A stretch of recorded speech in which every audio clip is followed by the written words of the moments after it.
from Bugeye Guys. Today I want to talk to you about rear bumpers, and this is, I think, really cool. So the rear bumperettes on these Bugeyes are an amazing, silly, goofy, fun part of these cars because they don't really offer much protection. They're not really bumpers as much as they are chrome details. And the reason for that is that they get tapped over the years. They've been smashed, bashed, tapped, and everything gets bent, but in particular the sheet metal up here is often damaged. So you want to try to keep people away from your car.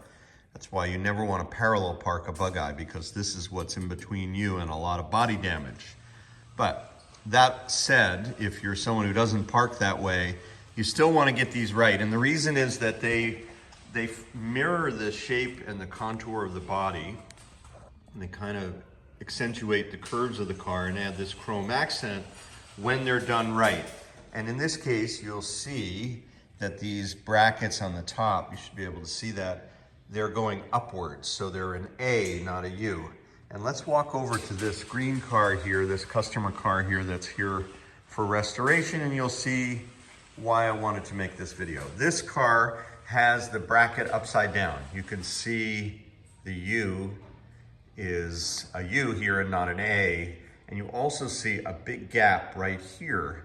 And the net effect is that instead of cradling the beautiful contour of the rear of a Bugeye Sprite, this one is hanging low and really doesn't look right. So you can see here that the bumperette is almost level with the turn signal lens. This, again, park light is up here, turn signal only in the back of these cars, so it's about level with that. And if you come back to the blue Bugeye here, you see that the bumperette is a fair bit higher than the turn signal lens here, which it just is sucked into the body more gracefully, and that looks significantly nicer. So what we will do is we will remove these bumperettes and fix the brackets. These are what the pieces look like. Just if you're unfamiliar, this is the upper bracket, which will turn this way. It's now in this position.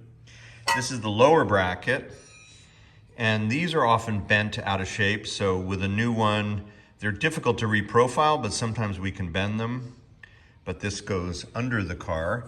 And then this is essential. These are often missing, we've found. And this is the inner piece. This stiffener goes inside the boot, and the bumper goes through that hole by my thumb, and the bracket on the bottom goes through these two holes, and the third hole anchors this to the trunk floor.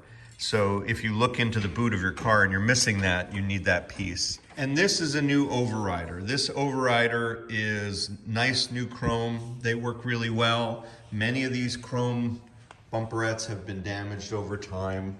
They've been dinged, dented, or rusted.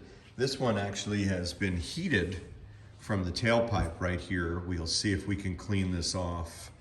But that would potentially be another reason to replace this bumperette. You know, maybe we can reorganize the bumper, the muffler hanger to give us more gap, or a longer tailpipe would also help.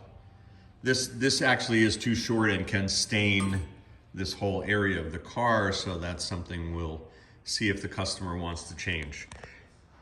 We have these overrider parts in our catalog at Bugeye Guy Parts, so if you're interested, we'll be happy to send them to you, and that's what we're working on this week here at Bugeye Guys.